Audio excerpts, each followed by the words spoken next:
तो सर पहला क्वेश्चन है आपसे मेरा। अगर आप एक फ्रेशर्स होते 2026 में तो आप कौन सी स्किल्स पे फोकस करते बेसिकली फर्स्ट ईयर पे कि आपको हेल्पफुल होती? यार अगर मैं पहली बात तो अगर आज फर्स्ट ईयर में होता, अगर किसी स्टूडेंट को 15 से लेकर 20 ईयर तक की मतलब प्लेसमेंट लेनी है तो उसका 4 ईयर का रोड मैप क्या होना चाहिए? इतने प्रोजेक्ट हमें बनानी चाहिए पूरे 4 ईयर्स में जो हमारा बीटेक की जर्नी होती है, एंड एक प्रोजेक्ट में बेसिकली क्या होना चाहिए ऐसा जो हमें प्लेसमेंट में हेल्प करे? Hello everyone, my name is Mohammad अन खान एंड गाइस, आज हमारे साथ जुड़े हैं हमारे राघव सर जो कि कॉलेज वाला यूट्यूब चैनल पे पढ़ाते हैं। इन्होंने काफ़ी बच्चों को, इनफैक्ट हज़ारों बच्चों को coding, DSA and placement, in fact जो करियर की जो गाइडेंस होती है उसमें बहुत हेल्प करी है सर ने हमारे। तो guys please welcome Raghav sir. Hi guys, कैसे हो सब? तो जिनसे हम थोड़ी बात करने वाले हैं, जो आपके क्वेश्चंस रहते हैं बेसिकली कि फर्स्ट ईयर में कौन सी चीज़ें पढ़नी चाहिए, कैसे 4 ईयर का रोड मैप होना चाहिए, एंड आज प्रॉपर गाइडेंस हम सर से लेंगे। Q&A बेस्ड ये सेशन होने वाला है। सो स्टार्ट करते हैं हम बेसिकली क्वेश्चंस। तो सर पहला क्वेश्चन है आपसे मेरा। अगर आप एक फ्रेशर्स होते 2026 में तो आप कौन सी स्किल्स पे फोकस करते बेसिकली फर्स्ट ईयर पे कि आपको हेल्पफुल होती? यार अगर मैं पहली बात तो अगर आज फर्स्ट ईयर में होता थोड़ा सा चीज़ों को कम लाइटली लेता, मतलब थोड़ा सीरियस ज़्यादा हो जाता कंपैरेटिवली स्पीकिंग। और देखो पहले ही साल से मेरे को एक चीज़ की क्लैरिटी पक्का रहती कि जो हमारी कोर चीज़ें हैं जो कि मेरी प्लेसमेंट में शायद पूछी जा सकती है, जैसे फॉर एग्जांपल मेरा डीएसए कितना स्ट्रांग है, ठीक है, उसमें मैं मेक श्योर करूँगा कि फर्स्ट ईयर के अंदर ही मैं मेजॉरिटी अपना डीएसए खत्म कर लूँ। साथ ही साथ मैं कॉलेज के ग्रेड्स पे फोकस करूँगा क्योंकि फर्स्ट ईयर के अंदर नंबर लाना कंपैरेटिवली सबसे आसान होता है। Yes. तो उसी पर सबसे ज़्यादा फोकस करूँगा। थर्डली मैं कोशिश करूँगा अगर मेरे पास समय हो तो मैं कुछ प्रोजेक्ट्स भी बनाऊं वेब डेवलपमेंट के या फिर ऐप डेवलपमेंट के। एंड साथ ही साथ ये सब चीज़ें मैं ये कोशिश करूंगा कि स्पेसिफिकली जब मैं डेव सीख रहा हूँ ना तो मैं एआई का बहुत ज़्यादा इस्तेमाल लेने वाला हूँ। एंड क्योंकि मैंने अपने टाइम पे एआई सीखा ही नहीं था बिल्कुल भी, एआई के नाम पे मैं चैट जीपीटी चलाना आता था, तो मैं धीरे धीरे करके एआई के रिगार्डिंग भी एक्सप्लोर करूंगा क्योंकि जनरली मेरे को मैथ्स काफ़ी पसंद है, तो मैं उसकी तरफ भी धीरे धीरे छोटे छोटे एक्सप्लोर करूंगा। मैं कोई पर्टिकुलर कंप्लीट कोर्स नहीं करूंगा डेटा साइंस का या एआई एमएल का, बट मैं थोड़ा बहुत एक्सप्लोर करूंगा और कैसे एआई की मदद से ही मान लो अगर मेरे को वेबसाइट भी बनानी है वहीं से मैं सीखूंगा भी कि डेव में भी क्या होता है। ये मेरा आई थिंक रोड मैप रहने वाला है। सर आपसे सेकंड क्वेश्चन है मेरा। बिल्कुल। PWI या किसी भी कॉलेज में जो स्टूडेंट इस साल एडमिशन लेने वाले हैं एंड उनको क्या क्या चीज़ें पहले से करके आनी चाहिए और कौन सी गलतियां उन्हें नहीं करनी चाहिए 4 ईयर्स में? यार देखो ऐसे कोई रिक्वायरमेंट तो नहीं होती है कि पहले से आपको कुछ करके आना है या फिर नहीं, ऐसा कुछ भी नहीं है। अगर स्पेशली आप अभी आपका 12th खत्म हुआ है, आपका पेपर गया है इंजीनियरिंग एंट्रेंस एग्जाम, कैसा मर्जी भी गया हो, तो जरूरी नहीं है कि कॉलेज तक आप पहले से ही कुछ पढ़ के आ जाओ। ऐसे भी बच्चे होते हैं वैसे तो, बट कोई जरूरत नहीं है। आप कॉलेज में बिल्कुल चिल होकर आपको आना है, ठीक है। आपको of course yes if you are someone जो जिसका हाथ टेक्नोलॉजी में काफी वीक है, लेट सपोज आपको लैपटॉप ही चलाना इतने अच्छे से नहीं आता, तो मैं रेकमेंड करूंगा कि वो सारी चीजें आप थोड़ा सीख के आ जाओ कि भाई लैपटॉप में कैसे ऐप इंस्टॉल होता है, बेसिक चीजें, और एक हैंड्स ऑन एक लैपटॉप खरीद लो, इनफैक्ट कॉलेज से पहले ही ले लो, थोड़ा बहुत उसको चला लो, मस्ती कर लो उसमें ताकि आप यूज्ड हो जाओ। बाकी मैं सच ये नहीं बोलूंगा कि कोई भी आपकी प्री रिक्विजिट होनी चाहिए। गलतियां यही है कि बहुत ज्यादा लीनियंट भी नहीं होना है कि फर्स्ट ईयर है तो बिल्कुल पूरे मजे ही मजे करने हैं। यस मतलब इतना लीनियंट आपको होना है, लेट सपोज की क्लास में अगर आपको सब्जेक्ट्स पढ़ाए जा रहे हैं तो आप उस समय थोड़ा ध्यान दे दो। घर जाके जरूरी नहीं है कि डेली आप पढ़ाई कर रहे हो, एग्जाम से एटलीस्ट 1-2 हफ्ते पहले पढ़ाई करना। काफी सारे बच्चे गलती करते हैं कि एक रात पहले पढ़ के जाते हैं एग्जाम में, वो आपको सही रिजल्ट्स नहीं देंगे, राइट। थोड़ा सा पहले पढ़ के चले जाओ, बस इतना है, ज्यादा और कोई चीज नहीं है। एक और ये बात है कि नए बच्चों के लिए आपका जो फर्स्ट ईयर है और सेकंड ईयर है ये सबसे इंपॉर्टेंट ईयर्स होते हैं। थर्ड फोर्थ ईयर से बहुत ज्यादा इंपॉर्टेंस ये रखते हैं क्योंकि इनमें नंबर भी लाना ज्यादा आसान होता है। और वो बच्चा जो कि सेकंड ईयर के बाद ही एक इंटर्नशिप क्रैक कर लेता है, बाद में उसका पीपीओ लग जाता है, तो उसके बाद 2 साल फ्री रहते हैं थर्ड और फोर्थ ईयर, तो तब बच्चा रिलैक्स भी ज्यादा रहता है। उन 2 साल मस्ती करना आसान भी ज्यादा रहता है कंपेयर टू अगर फर्स्ट सेकंड ईयर में बच्चा मस्ती कर रहा है और फिर थर्ड फोर्थ ईयर में वो जब पढ़ाई करता है तो रोना ज्यादा निकलता है उस समय। तो ये कहना चाहूँगा। सर आजकल क्या है कि एआई का एरा है, तो इस टाइम पे चैट जीपीटी, कोपायलट और भी मतलब एआई टूल्स हैं, तो बच्चे को इन पे कैसे मतलब इनका यूज़ करना चाहिए कि ज़्यादा डिपेंडेंसी ना बने? नहीं, पूरा यूज करना चाहिए बच्चों को, ऐसी कोई बात ही नहीं है, एआई का प्रॉपर यूज दो। बस इस चीज का ध्यान रखो कि आपके दिमाग में ये कभी नहीं आना चाहिए कि ये मेरे किसी और कोर स्किल को रिप्लेस कर देगा। जैसे अगर कोई आपके आके ये बोल दे कि यार डीएसए आपको नहीं पढ़ना है, एआई आ गया है, तो ये मिथ है। या फिर अगर कोई आपको आके ये बोल दे कि आपको वेब डेवलपमेंट की नॉलेज नहीं होनी चाहिए कि बिहाइंड द सीन्स काम कैसे हो रहा है, तो वो भी एक मिथ है। एआई से फायदा बहुत बड़ा ये होता है कि आपको अगर कोई नई चीज सीखनी है तो वो आपके लिए बहुत आसान हो जाती है। इनिशियली मान लो आप फर्स्ट ईयर के अंदर हो, आपको डेवलपमेंट इतनी नहीं आती है, तो डेफिनेटली आप अगर मान लो हैकाथॉन के अंदर पार्टिसिपेट कर रहे हो तो एआई की मदद से आप वेबसाइट बना सकते हो, सब कुछ कर सकते हो। बट ध्यान रखना कि वो एक कंप्लीट सोल्यूशन नहीं है, ठीक है, उससे आपका काम आसान हो सकता है, आपको एंड टू एंड सीखना तो फिर भी पड़ेगा। क्योंकि सर अभी आईओआई में मतलब ऐसे बहुत से बच्चे हैं जिनको कोडिंग्स नहीं आती, मतलब और फ्रंट एंड भी नहीं आता, लेकिन वो पूरी वेबसाइट तैयार कर देते हैं एआई से।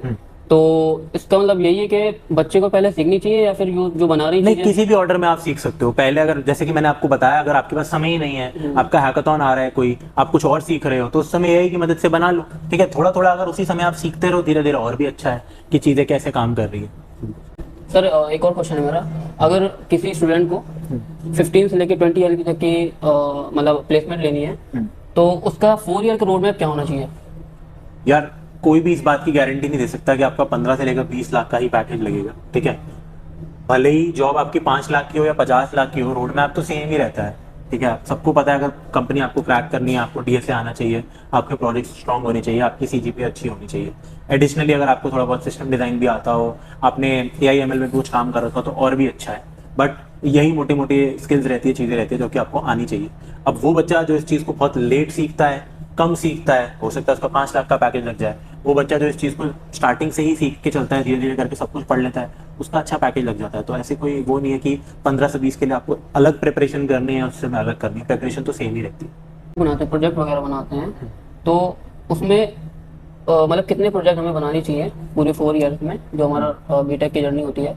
एंड एक प्रोजेक्ट में बेसिकली क्या होना चाहिए ऐसा जो हमें प्लेसमेंट में हेल्प कर सके? यार देखो, ऐसा है कि आप अपने रिज्यूमे के अंदर तो 3 से लेकर 4 प्रोजेक्ट्स मैक्सिमम ही डिस्प्ले कर पाओगे, उतनी ही जगह होती है, एक पेज का रिज्यूमे बनाना होता है। 2 से लेकर 4 ले लेते हैं, मिनिमम 2 उसमें प्रोजेक्ट्स डेफिनेटली रखना।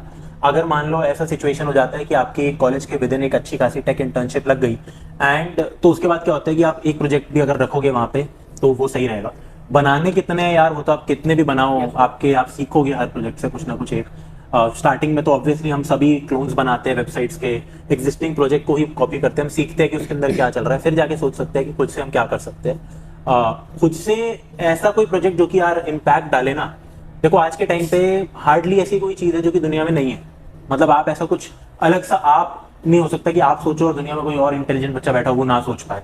तो हमें बस अपनी सराउंडिंग्स में ये देखना है कि अगर कोई पर्टिकुलर छोटी सी चीज भी मिसिंग है, उसके ऊपर हम काम कर सकते हैं और ऐसी चीज बना सकते हैं जिसको सच में 10-15 लोग भी इस्तेमाल कर रहे हो ना असली में, तो वो भी एक विन विन सिचुएशन ही है, कोई उसमें दिक्कत नहीं है।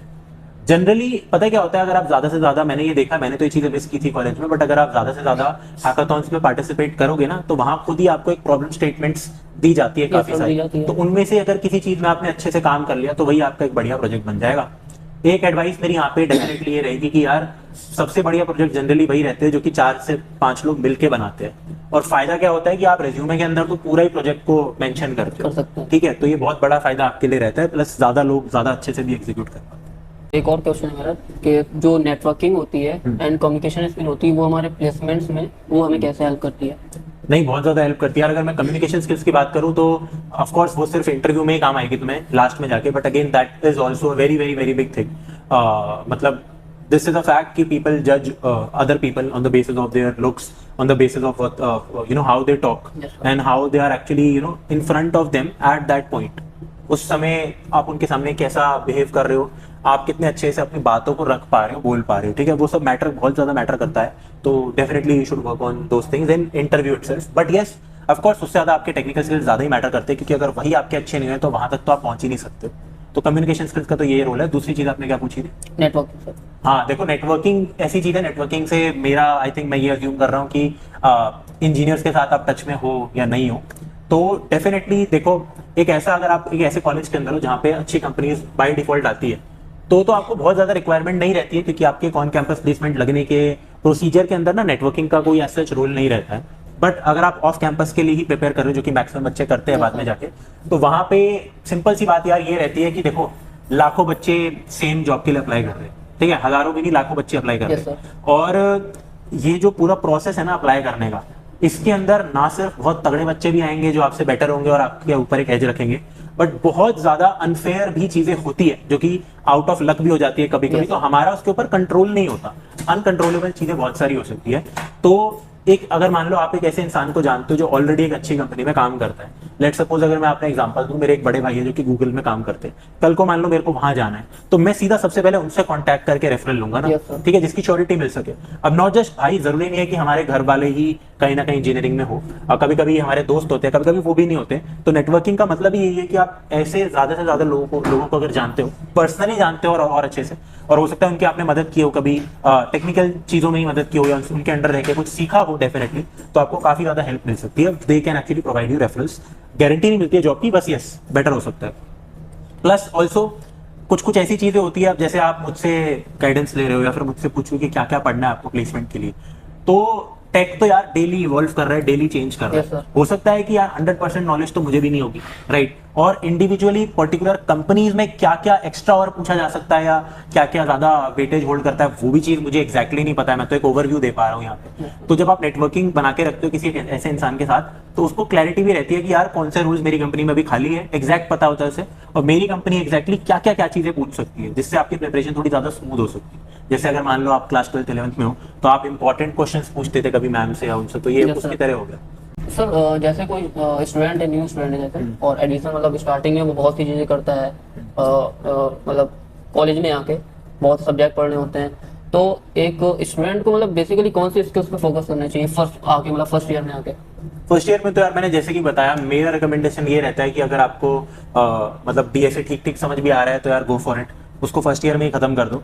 रीजन बीइंग कि आपके पास आपका पूरा second, third year, fourth year बच जाता है, और वहां पे आप बस या तो इसको रिवाइज कर रहे होते हो एंड देन फिर नई टेक्नोलॉजी सीख रहे होते हो आप, ठीक है? ये इससे पीछे छूट जाता है, बाद में इसको पढ़ते हो तो थोड़ा टफ रहता है। ये मेरी पर्सनल रिकमेंडेशन है। बट यस, अगर कोई ऐसा बच्चा है जिसको एआई एमएल में इंटरेस्ट आ रहा है, वो उस चीज को अच्छे से पढ़ समझ भी रहा है और कुछ बना भी पा रहा है उसके बाद, या फिर डेव में, बेसिक डेव में, तो वो उससे भी चालू कर सकता है, ऐसी कोई बात नहीं है। रही बात यार कॉलेज के सब्जेक्ट्स पे, तो आपको हमेशा ही ध्यान देना चाहिए। आपके सब्जेक्ट्स अच्छे हैं, बुरे हैं, कोशिश ये करना अगर कॉलेज का ऐसा सब्जेक्ट है जो कि मैच कर रहा है हमारे प्लेसमेंट के लिए, तो उसके ऊपर और ज्यादा ध्यान दे सकते हो। आपके पास सर 2 लैंग्वेजेस हैं, जावा एंड C++, तो आप इसको मतलब क्या रिकमेंड करेंगे पहले? यार देखो, मेरा बहुत ही सिंपल रिकमेंडेशन है। मैं यहाँ पे थोड़ा लंबा आंसर देना चाह रहा हूँ यार, कि अगर आप एक फर्स्ट ईयर के स्टूडेंट हो, आप स्टार्ट कर रहे हो प्रोग्रामिंग लैंग्वेज के साथ, तो अगर आपके कॉलेज के अंदर C programming as a subject है तो डेफिनेटली उसके साथ चालू करो, फिर आगे देखा जाएगा। अगर आपके कॉलेज के अंदर C programming as a subject नहीं है तो प्लीज उसको पढ़ने की कोई रिक्वायरमेंट भी नहीं है। ऐसा कुछ भी नहीं है कि सी के बाद C++ सीख सकते हैं, ऐसा कुछ भी नहीं है। सारी लैंग्वेज इंडिपेंडेंट है।